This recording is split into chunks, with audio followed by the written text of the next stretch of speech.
이국적인 풍경과 아름다운 색감, 마음이 따뜻해지는 스토리만으로도 기분 좋아지는 영화가 있습니다. 줄거리가 심각하지 않아서 좋고 주인공이 명랑 쾌활해서 마음이 편안해지는 영화, 미야자키 하야오 감독의 마녀 배달부 키키. 오늘 영화 이야기에서 만나볼게요. 시내21의 이다희 기자, 영화 전문 기자 김현수 씨 나오셨어요.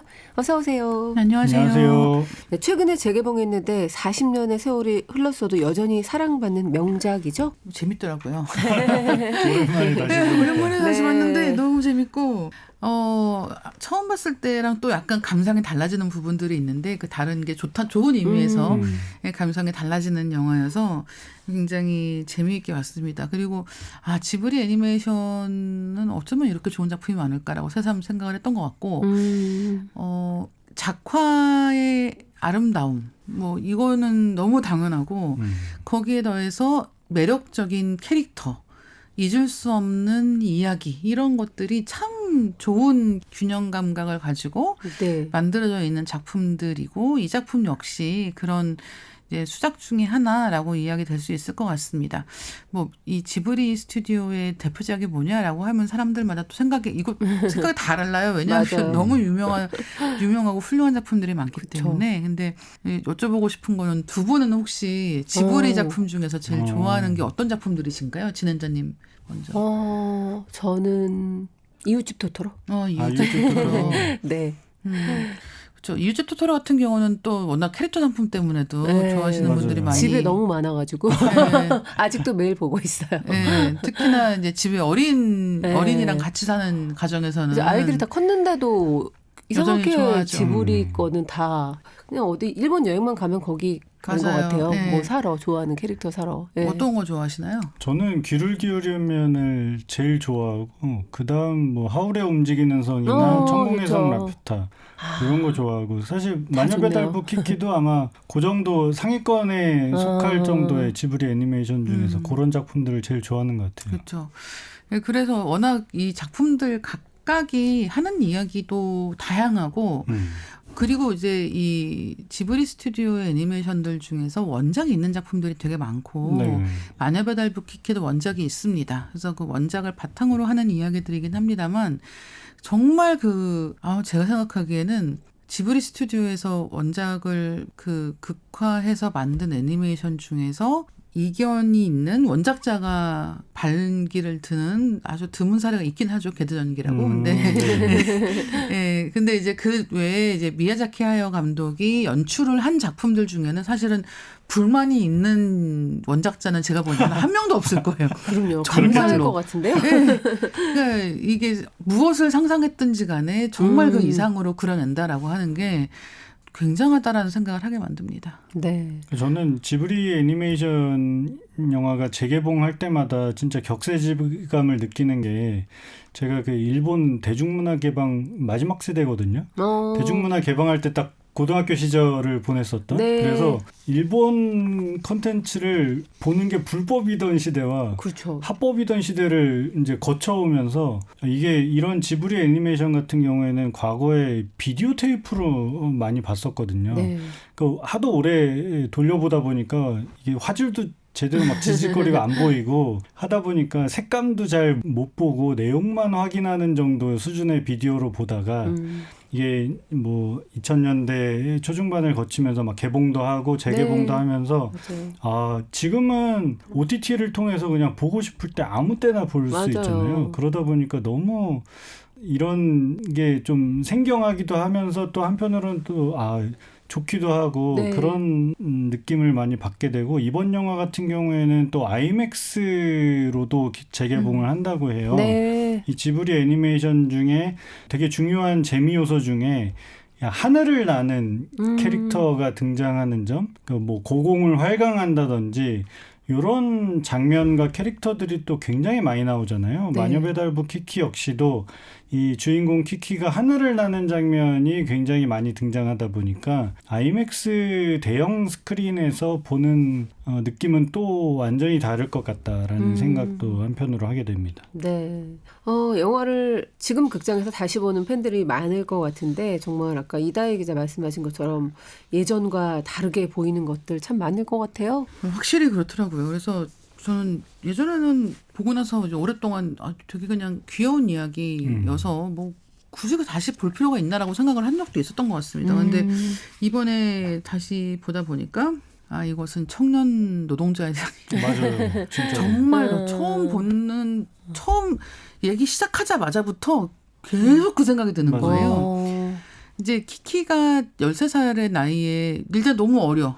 13살의 나이인데 이제 어쨌든 자기가 이 마녀로서의 성장을 입증하기 위해서 집을 나와서 혼자 지내게 되는데 이제 거기에서 일단은 마녀니까 빗자루를 타고 하늘을 납니다. 하늘을 날아다니는데 이제 이 하늘을 날아다니는 것에 대해서 경찰이 잡아요.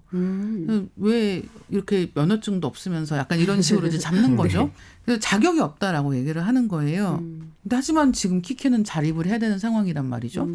약간 이율배반적인 상황에 놓이는데 그래서 차별받는 상황에서 갈 곳도 없고 그런데 이제 어떤 마음씨 좋은 아주머니가 그래 갈 곳도 없고 그러면은 우리 집에 와서 있을래? 라고 얘기를 하는 거예요.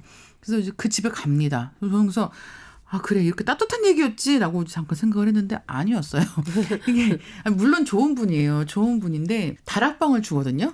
근데 그 다락방에 딱 들어갔는데 다락방이 회색과 남색을 섞어놓은 것 같은 그냥 맞아요. 완전히 먼지 구덩이에요. 네. 그래서 이제 그 먼지 구덩이에 이 하늘을 나는 빗자루를 든 그리고 고양이 한 마리를 데리고 있는 키키가 이제 들어가서 그걸 다 치워내는 거예요. 그래서 이 영화에서 보면은 이제 키키가 예를 들면 한 번은 고객이 자기한테 맡긴 일인데 고양이 인형을 배달을 하는 일을 하다가 고양이 인형을 또 하늘에서 날다가 어떤 사연이 생겨서 떨어뜨려요. 잃어버립니다.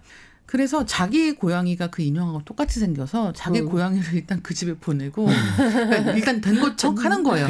네. 그래서 그 고객님의 고양이 인형을 찾아서 막 찾아다녀요. 근데 어떤 집에 갔는데 그 집에 자기가 찾던 그 인형이 있는 거죠. 창가에 딱 놓여 있어요. 그래서 이제 키키가 여기다라고 생각하고는 집주인한테 여기요 이렇게 부르는데 집주인은 아티스트입니다. 화가예요.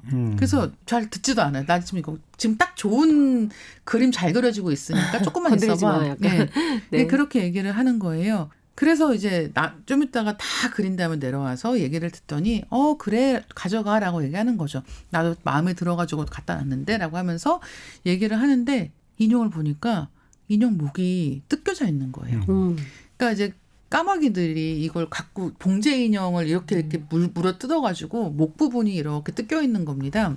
그래서 그걸 수리해야 되는 거예요. 네.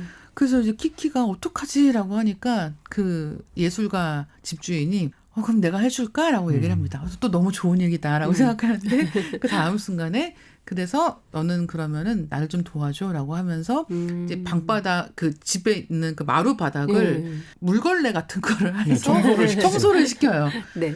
그래서 이제 이런 걸 보면서 두 가지가 있는 거죠. 그러니까 어떻게 보면 노동의 가치를 일깨워 주는 것이기도 하죠. 네. 세상에는 공짜가 없고 이제 일을 나한테 뭔가를 부탁하려고 하면 또 거기에 해당하는 무언가를 해야 된다라고 하는 그런 것도 있는데 또 한편으로는 이 13살짜리 아이가 너무 모든 순간에 자기가 할 수 있는 최선의 노동을 해서 그 자리에 있을 수 있는 자격을 획득하는 얘기인 거예요. 맞아요. 네. 그래서 이게 다시 보면은 굉장히 심란합니다. 맞아요. 예, 재미는 여전히 있어요. 근데 그 맥락들을 보게 되는 게 좀 달라진 부분이었어요. 저도 어릴 때는 그러니까 20대 때까지만 해도 그냥 당찬 소녀의 재미있는 성장담 정도로 그때까지는 두 분이 어쩌면 힘들지 않았을 그럴 수 있죠. 시기였거든요. 맞아요.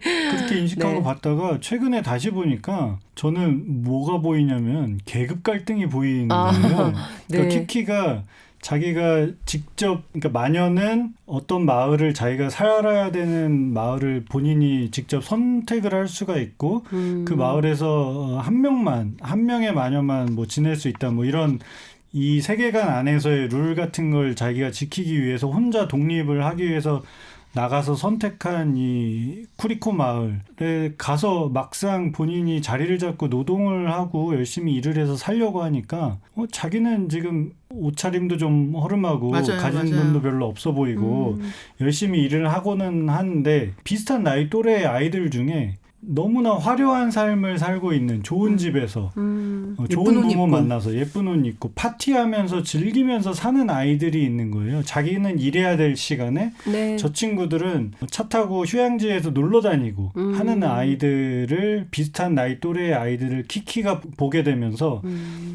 키키는 그 아이들을 보면서 자꾸 자기 자신을 인식하게 되고 맞아요.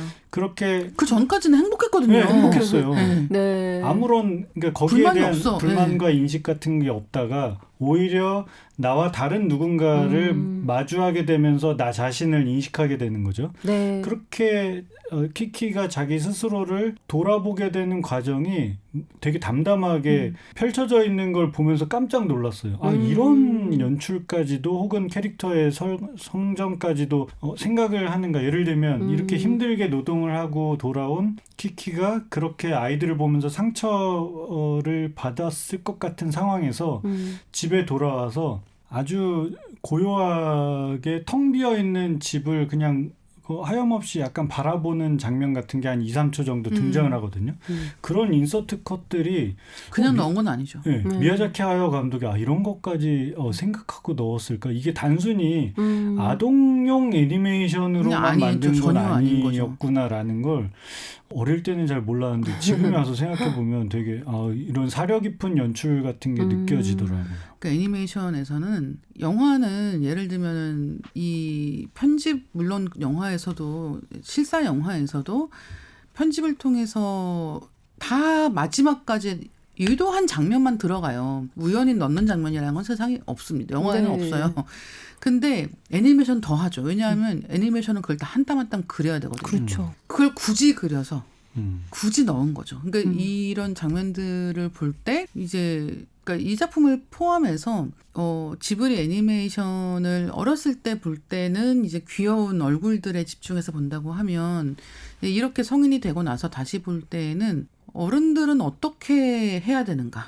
이 세계에서 다음 세대에게 우리는 어떤 세상을 물려줄 것인가 하는 부분 그리고 이 어린 다음 세대들이 자기가 원하는 대로 자기 몫을 해나가기 위해서는 사회가 어떠해야 하는가에 대한 이야기를 가르치지 않고 넣고 있는 거예요. 네. 설교를 하지 않습니다.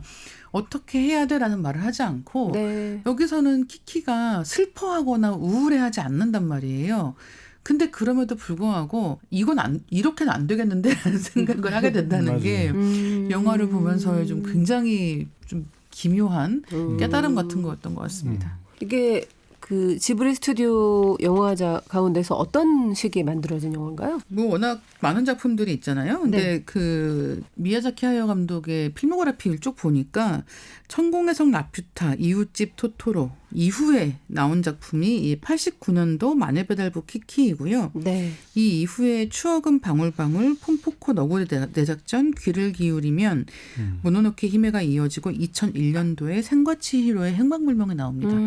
저는 정말 이 필모그래피를 보면서 뭐지 이 엄청난 필모그래피 그러니까요. 걸을 타선이 없는 이건 뭐지 정말 무슨 패배를 모르는 약간 이런 느낌으로 정말 네. 모든 작품이 다 꽉꽉 차 있다는 생각이 드는데 어쨌든 이 이웃집 토토로와 더불어서 어린이들이 좋아하는 너무 사랑스럽고 귀여운 이야기 그리고 그 고양이 버스가 토토로에 나온다고 하면 네.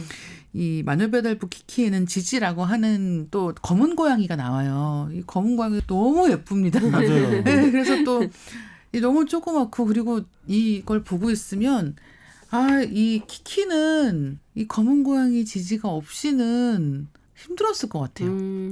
그러니까 아까 이야기했던 그런 키키가 혼자 이렇게 혼자 있는 순간에 그 뭔가 감정을 삼키는 것 같은 표정들이 잠깐씩 나오거든요. 네. 그런 장면들이 미묘하게 살짝 들어가 있는데 이제 그런 때 항상 키키의 가장 가까운 곳에서 체온을 나누는 게 이 검은 고양이이기 때문에 이런 캐릭터들 너무 예쁜 동물 캐릭터들이 또 많이 나오는 게 요 시기의 작품이다라는 생각이 듭니다. 네. 요 마녀배달부 키키의 그 제작 시기를 이야기할 때 빼놓을 수 없는 게 니온 테레비거든요. 그러니까 일본의 그 니온 테레비라는 방송국을 지브리 스튜디오와 빼놓고 이야기를 할 수가 없는데 네. 아마 그 도쿄 여행 가보신 분들은 아실 텐데 그 신바시 역이라고 네. 서울로 치면 약간 영등포 같은 분위기의 역이 하나 있어요. 근데 그 역이 이제 하네다 공항에서 도쿄 도심으로 들어가기 위해 꼭 거쳐야 되는 곳이고, 그리고 오다이바라는 그 계획도시 휴양지 같이 생긴 그 도시를 거치려면 네. 거기에서 이제 노면 열차를 갈아타야 되기 때문에 꼭 거쳐야 되는 곳인데, 항상 그 역을 거칠 때마다 그 니온 테레비 본사가 거기에 있기 때문에 그 전철 다니실 때마다 그 니온 테레비 본사 건물을 안 보실 수가 없고요. 무조건 보게 되고, 네. 그 니온 테레비 본사를 보게 되면 이상한 시계탑 같은 게 보여요. 근데 그게 이제 지브리 스튜디오가 그 시계탑을 이제 설계를 해줘서 만들어준 게 보여가지고, 그 왜 이 얘기를 하느냐면요. 처음에 이 마녀 배달부 키키를 만들 때만 해도 이제 지브리 스튜디오는 여러 이제 다른 이제 스폰서 회사들, 네. 심지어 이 마녀 배달부 키키는 제목이 마녀 배달부잖아요. 네. 그래서 그 당시에 일본에서 가장 그 유명했던 택배 회사가 이 제작비를 댔대요. 그래서 이게 실제로 이런 맞아요, 그 진짜. 돈을 댄 제작사와 이 설계가 다 되어 있었던 거죠. 네. 근데 이제 당시만 하더라도 지브리 스튜디오가 애니메이션을 만들 때 얼마나 흥행을 하겠어 라는 의구심을 이 제작사들이 가지고 있었다는 거죠. 왜냐하면 데이트를 아직 하기 이전이었으니까. 그래서 이 돈을 댄 이 택배회사나 이런 제작사들에서 약간의 우려를 하고 있을 때 이제 이 스튜디오 지브리가 이제 손을 좀 구원의 손길을 내밀었던 게 니온 테레비였고, 니온 테레비가 이즈음부터 같이 이제 협업을 하기 시작을 했다고 해요. 그러면서 이 마녀배달부 키키의 성공을 전후로, 당시에 이 마녀배달부 키키가 일본에서도 굉장한 성공을 했거든요. 네. 이 성공을 전후로 니온 테레비와 굉장히 오랫동안 협업 관계를 유지할 수 있었던 이 시작점이 되었고, 마녀배달부 키키의 성공으로 인해서 이 지브리 스튜디오는 전체 정직원 체제를 도입을 하기 시작했다고 합니다. 그 이전에는, 키키 이전에는 뭐 프리랜서 계약이나 네. 단순 계약직으로 이제 애니메이터들이 일을 하다가 이 영화의 성공 이후로 모든 애니메이터들이, 소속 애니메이터들이 정직원이 된 거죠. 네. 네, 그러면서 중요하다. 이제 영화만 만든 게 아니라 이제 막 TV 시리즈 막 제작되고 이러니까 네. 정직원일 그렇죠. 수밖에 없었겠네요. 그래서 거의 이 일본 애니메이션 업계에서도 굉장히 중요한 그 사례로 꼽더라고요. 사실 네. 80년대가 어떻게 보면은 그 버블 경제의 어떤 정점에 그쵸. 있었고, 그렇죠. 그 이후로 굉장히 오랫동안 정체기를 겪는데도 불구하고 스튜디오 지브리는 지금까지 계속해서 정직원 체제를 유지해왔고, 그 정직원 체제가 결과적으로는 제작된 작품의 퀄리티를 보장했다. 이런 거를 사실 증명을 해낸 사례이기도 한 거죠. 그래서 우리나라에서도 그때부터 지브리 작품들을 TV에서 시리즈로 좀 해줬던 것 같네요. 네, 생각해보니까. 그래서 네. 이 니온 테레비는 무엇을 지원을 해줬느냐? 오랫동안 이제 당연히 돈도 대주면서 지원을 해줬겠지만, 니온 테레비의 황금 시간대, 금요일 시간대에 지브리 애니메이션들을 꾸준히 그러니까 방영을 해줬던 거예요. 네. 그런 식의 협업 관계가 오랫동안 유지가 됐고, 2023년부터는 아예 스튜디오 지브리가 니온 테레비의 자회사가 돼서 지금은 아예 자회사 소속이 돼서 이 방송국 소속의 스튜디오가 되었죠. 그래서 사실 이렇게 이 천재 한 명만 있다고 해서 이런 정도의 성취는 있을 수가 없거든요. 그러니까 결국은 그 사람이 그런 활동을 할 수 있도록 뒷받침되는 시스템이라는 게 굉장히 중요한데, 이제 그런 시스템이 지금 말씀해 주신 니온 테레비에서 어떻게 하면 이 스튜디오 지브리의 작품들을 알릴 수 있을 것인가. 예를 들면 황금 시간대 배정하면 사람들이 계속 보게 되고 노출을 높여주는 거니까, 그렇죠. 이제 거기에 더해서 제작비를 지원해주고, 또 이 회사에서는 정직원으로 애니메이터를 고용해서 애니메이터 하나하나가 다 장인이 되도록 하는 것, 이런 것들이 다 연결이 돼 있는 거죠. 그렇네요. 이 원작이 동화였다고요? 동화가 원작입니다. 그래서 동화는 이제 사실은 마녀보다부 키키 이야기가 이제 시작이고요. 이후에 쭉 연결이 되는 부분들이 있어요. 그래서 키키가 나중에는 결혼도 하고 아이도 낳습니다. 근데 그런 후속작들이 쭉 있어요. 원래는 그 뒷이야기까지가 이제 시리즈로 있는 그런 작품을 이제 첫 번째 이야기를 애니메이션으로 만들었다라고 보시면 되고요. 이제 그렇기 때문에 이제 이 작품 너무 좋으니까 원작도 다음이 있는데 후속작 만들어주세요라는 요청도 있었다는 거예요. 그러게요. 하지만 하지 않는다. 저는 그러니까 이것도 좀 미야자키 하야오 감독의 특징이라고 생각하거든요. 정말 많은 작품들이 있고 후속작 만들려면 만들 수 있을 것 같거든요. 그럼요. 특히나 애니메이션 같이 이렇게 충성도 높은 팬덤을 보유하고 있다? 그럼 그중에서 인기 있는 이야기 뭐 토토로 그럼 그 이후에 애들 어떻게 됐을까? 이런 얘기 하려면 할 수 있는데 그럼요. 그렇게 안 해요.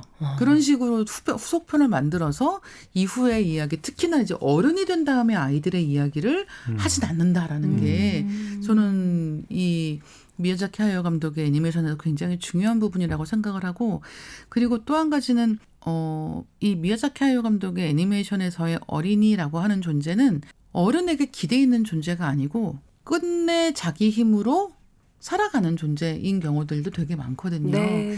그래서 가족 안에 있는 인물로 그려지기도 하지만 그렇지 않고 혼자 있는 뭐 생과치히로의 행방불명 같은 경우 완전히 이 주인공 어린이의 모험이라고도 생각할 수 있는 것인데, 이제 이런 식의 이야기를 통해서 어른과의 그런 어떤 유전적인 관계가 아니라 그 어린이 자체로서의 모험 서사 같은 것들을 그리는데 훨씬 더 관심이 많은 사람인 것 같다라는 생각도 하게 됐습니다. 지금에 와서 생각해보면 과연 그런 일이라고 여겨질 만한 것이 요때만 하더라도 지금 이 키키를 만든 이후에 만들어졌던 영화들의 시나리오가 몇 편 정도가 제작이 투자가 잘 안 됐었대요. 그래서 미야자키 하야오 감독과 이제 이 스튜디오 지브리의 이제 그 운영진들이 고민을 했던 것이 그러면은 오리지널 시나리오 말고 또 다른 방편도 약간 고민을 해보자고 해서 어떻게 보면은 이 지브리 스튜디오 입장에서는 처음으로 외부 원작을 가져와서 이제 영화화를 시도를 한 셈인 거죠. 네. 그러다 보니까 지브리 입장에서도 새로운 시도였던 것이고, 그래서 어떻게 보면은 원작을 그대로 살리는 방향보다는 조금 더 미야자키 하야오의 세계관을 더 많이 투영하는 방식으로 각색이 조금 많이 됐던 것 같고요. 그리고 또 재미있는 것이 이 하야오 감독이 각색할 당시에 이 키키의 캐릭터를 이제 설계하는 과정에서 본인 이 스튜디오에 일하는 그 여성 애니메이터들이 보통 이제 뭐 도시 출신도 있겠지만 지방 출신도 있는데, 네. 그 지방 출신의 애니메이터가 도쿄로 상경해서 일하는 모습들을 지켜보면서 그 시골 소녀의 그 도시 적응기 이런 것들을 많이 차용을 해가지고 주변 여성 직원들의 삶을 일상 같은 것들을 많이 차용을 해서 이 키키의 그렇군요. 캐릭터를 설계를 했다고 하더라고요. 네. 미야자키 하야오 감독 영화는 뭐 음악 이야기도 빼놓을 수가 없는데 이번에 이제 광음 시네마로 상영되는 만큼 음악 제대로 감상하면서 볼 수 있겠네요.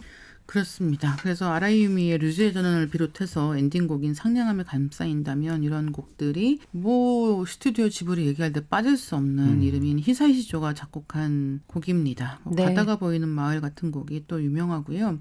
저는 또 이것도 히사이 시조를 빼놓고는 지브리 애니메이션을 말할 수 없다. 그러니까 둘 다 너무 거인인데 거인이 만난 거죠. 그래서 그쵸. 말도 안 되는 너무 훌륭한 네. 작품들을 정말 좋은 음악으로 우리가 만나게 되기 때문에 저는 왜 지브리 애니메이션이라고 하는 그 그림체를 사람들이 보면 알아보잖아요. 그렇죠. 이거 지브리 그림이다라는 거 바로 알아보잖아요. 이제 그런 것을 비롯해서 정말 여기저기서 무슨 드라마부터 뭐 예능부터 히사이 시조 음악, 이 지브리 애니메이션 주제곡으로 나왔던 곡들 정말 모르고 들어도 알고 보면 다 들어본 곡이거든요. 그렇죠. 약간 시그니처 같은 느낌이 딱 있어요. 네, 그래서 이 환상적이면서 서정적인, 희망적이면서도 감성적인 이런 참 유려한 곡들을 많이 썼는데 이번 작품에서도 그런 음악을 들으실 수 있습니다. 네. 이 영화는 또 독특하게도 이제 오프닝과 엔딩곡에 지금 얘기해 주신 이 아라이 유미의 곡이 각각 쓰여서 영화를 열고 닫는 역할도 굉장히 잘하고 영화의 캐릭터, 키키 캐릭터하고도 되게 잘 맞는 곡인 것 같다는 생각이 들었어요. 네. 영화 마녀배달부 키키 줄거리 살펴볼게요. 이 마녀배달부 키키라고 하는 작품은 일단 원작을 그린 카도노 에이코라고 하는 작가가 딸이 한 12살 정도에 그린 마녀가 라디오를 들으면서 빗자루를 타고 하늘을 나는 일러스트에서 착상을 해서 원작 소설을 썼다는 거예요. 그러니까 원작부터가 이제 이 굉장히 자기 딸의 어떤 사랑스러움에서 시작한 이야기지 않습니까? 네. 여기에도 굉장히 화목한 가족이 등장을 하고 키키는 그런 가족의 일원입니다. 이제 그런데 13살이 된 상황에서 이 수습 마녀인 키키는 이제 정말 본격적인 성인 마녀가 되기 위해서 일종의 1년 동안 수행을 하게 됩니다. 부모의 곁을 떠나서 자립을 하는, 혼자 살아보는 이런 경험을 하는 거예요. 지금까지 키키가 살아온 환경은 키키에게 부족함이 없었던 것으로 보입니다. 뭐 일단 마녀 마을이고요. 그러니까 다 자기랑 같은 사람들이 있는 거죠. 그리고 가족도 굉장히 키키를 사랑하고 있는 이런 분위기인데 이제 여기를 떠나서 도시로 가는 거예요.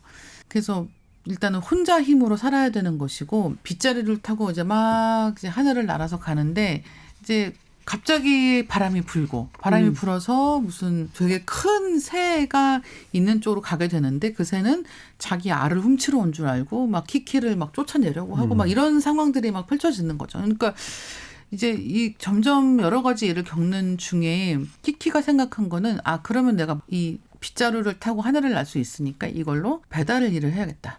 그러니까 이 원작에서 타큐빙이라고 하는 일본말이 나오는데 이게 택배편이라는 뜻이에요. 그래서 이 타큐빙이라고 하는 게 그냥 일본에서 일반적인 택배를 말할 때 쓰는 거거든요. 택배 배달을 하기로 한 거죠. 그래서 이제 자기가 가진 얼마 안 되는 돈을 가지고 택배를 받는 사무실을 오픈을 하고 제가 그것도 너무 재밌는 게 뭐냐면 13살이잖아요.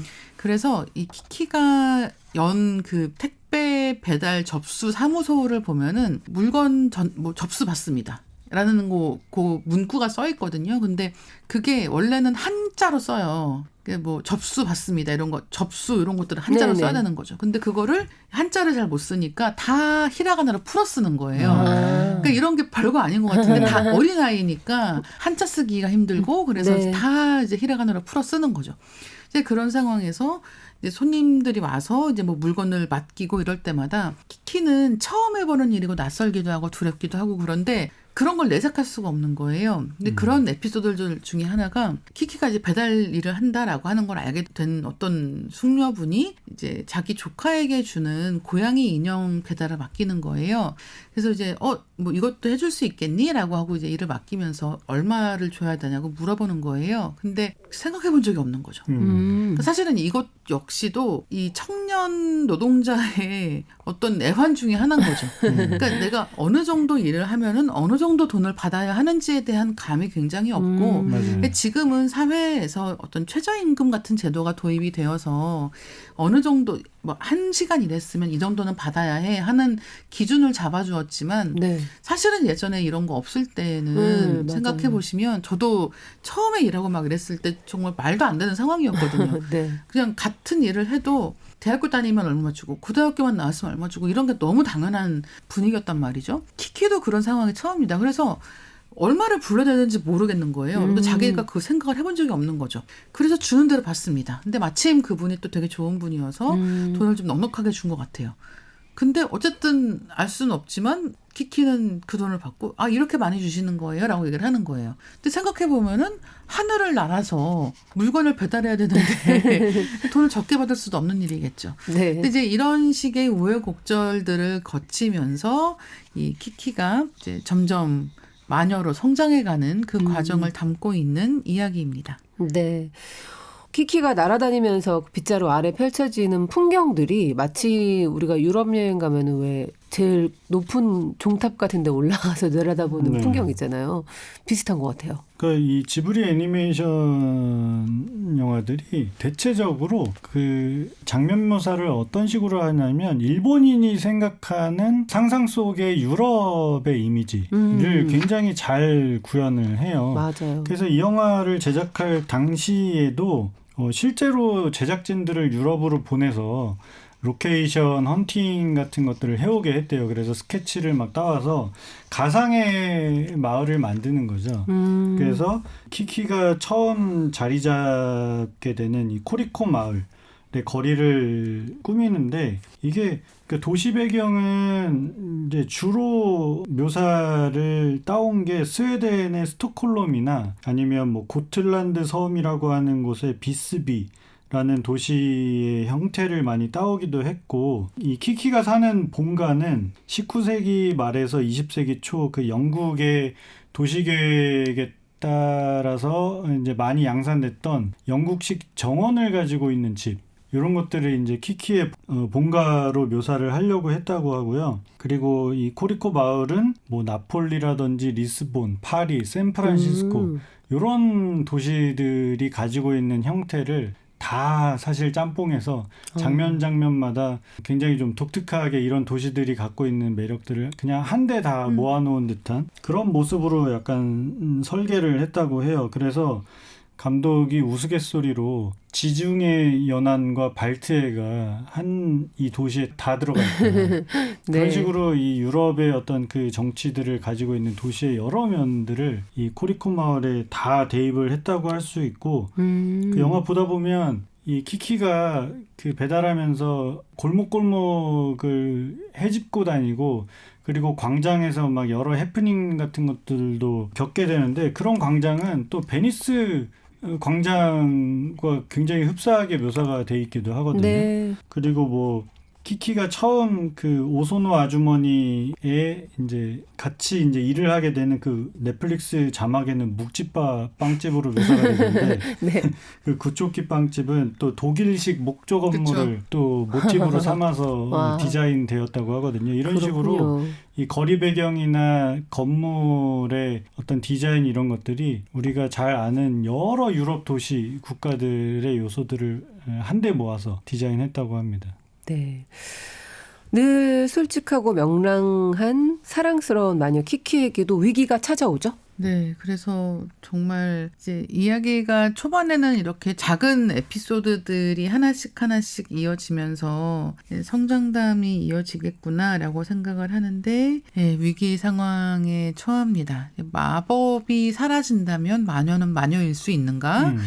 이건 정말 존재론적인 질문인 거죠. 마녀는 네. 어떤 사람인가? 마법을 쓸 수 있는 사람인데 내가 마법을 쓸 수 없게 된다면 나는 뭐지? 라는 이제 질문을 맞닥뜨려야 하는 순간에 처하기 때문에 이제 이 전반부는 이 택배 일을 시작한 키키의 적응기라고 하면 후반부는 자기 자신이 누구인지를 발견해가는 맞아요. 키키의 성장기라고 보시면 될 것 같습니다. 네. 그래서 이 위기에 굉장히 그 중요한 어떤 모먼트가 되는 순간이 키키가 그 숲속에서 어떤 그림 그리는 언니를 만나게 되는데 그림 그리는 언니는 본인이 하고 싶은 걸 그러니까 그림을 그리는 걸 하고 싶은 걸 하면서 살고 있는데 키키는 사실 그 언니를 만나기 전까지는 자기가 어쨌든 그냥 마녀로 태어나서 네. 그냥 대물림 받아서 엄마로부터 이거를 이 그쵸. 명을 받아서 네. 질문해본 적이 없는 네. 거죠. 자기는 그냥 해야 되니까 하는 건데 너무 이 배달 일이 어렵고 네. 고충을 겪기도 하고 자기보다 잘 사는 애들은 일도 안 하고 놀고 있는데 자기는 비 맞아가면서 힘들게 막 감기 걸려가면서 일을 해야 되는 맞아요. 상황에서 나는 이거 내가 하고 싶은 게 아닌 것 같은데 내가 이걸 왜 하고 있지라는 질문을 스스로 하게 될 때 그 언니를 만나게 됐고 언니는 근데 너무나 본인이 하고 싶어하는 일을 하니까 키키는 이제 스스로 약간 혼란을 겪게 되거든요. 근데 그 언니를 만나고 난 전후로 배달 일에 진심이 되게 되고 나는 마녀로서 이 일을 즐겁게 할 수 있어 라고 깨닫게 되는 그 과정에서 그 되게 중요하게 그 마녀로서의 그 능력을 살짝 잃게 되는 순간도 있거든요. 네. 근데 그런 것들을 겪는 그 위기의 과정이 지금 말씀해주신 진짜 자기의 정체성을 깨닫고 나아가게 되는 그 과정, 위기를 딱 겪게 되는 거죠. 네. 그 지브리 애니메이션 보면은 그냥 소리만 들어도 그 장면이 연상될 정도로 참 잘 어울리는 목소리의 성우들이 함께 만들어가는데 이번에도 맞아요. 역시 유명한 성우들이 많이 참여했다고요? 네, 이 키키 역의 타카야마 미나미라는 성우는 일본 애니메이션 보시는 분들은 사실 모를 수가 없어요. 코난의 목소리거든요. 이분이 코난도 하셨고요.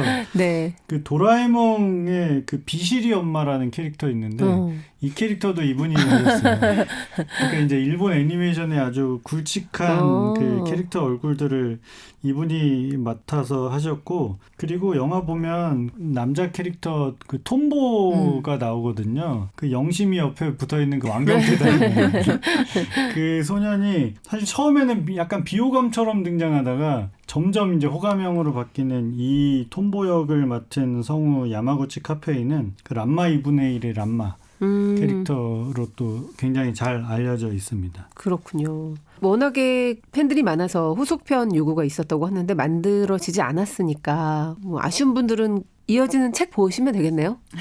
그러게요. 네, 그리고 어쨌든 원작을 가지고 있는 작품이라고 해도 원작은 원작이고 네, 애니메이션은 애니메이션이거든요. 그러니까 원작에서는 이 세계, 원작 세계관에서는 후속의 이야기가 있는 키키가 결혼도 하고 아이도 낳는 세계관이었던 거지만 사실은 애니메이션은 그 이야기가 없는 애니메이션으로 완결되는 세계관이다라고 생각하시면 좋을 것 같습니다. 네. 요새 그 할리우드도 완결된 시리즈를 자꾸 반복해서 네. 또 드라마로 뭐 확장하고 지금 맞아요. 해리포터도 다시 만든다고 그러고 네. 뭐 하잖아요. 맞아요. 그래서 또 모를 일이에요. 앞으로 어떻게 될지 또 모르겠어서. 그러게요. 예. 근데 키키 같은 경우에는 세계관 확장하기 너무 좋은 그쵸? 세계관 맞아요. 설계가 네. 되어 있어서. 누군가 또 마음 바뀔 수도 있겠죠. 네. 미야자키 하야오 감독의 영화 마녀배달부 키키 한 줄 감상평 들어볼게요. 저는 이렇게 정리했는데요. 노력한 만큼 보상받는 청년 세대의 유토피아. 네.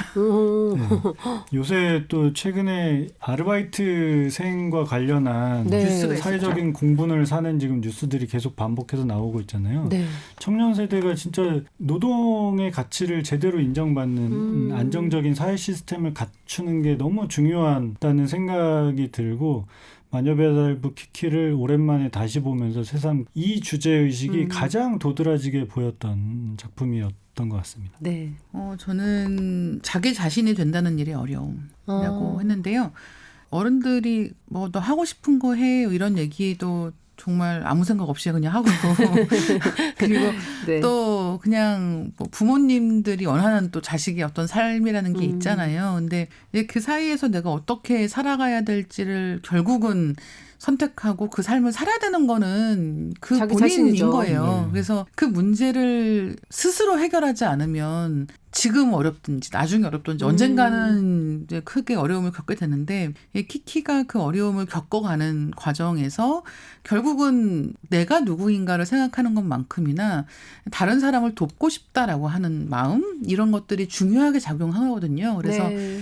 자기 자신이 된다는 일은 어떤 과정을 거쳐서 가능해지는가 하는 이야기를 잘 다루고 있는 것 같습니다. 네. 미야자키 하야오 감독의 영화 마녀배달부 키키 이다의 김현수 기자와 함께 만나봤습니다. 고맙습니다. 감사합니다.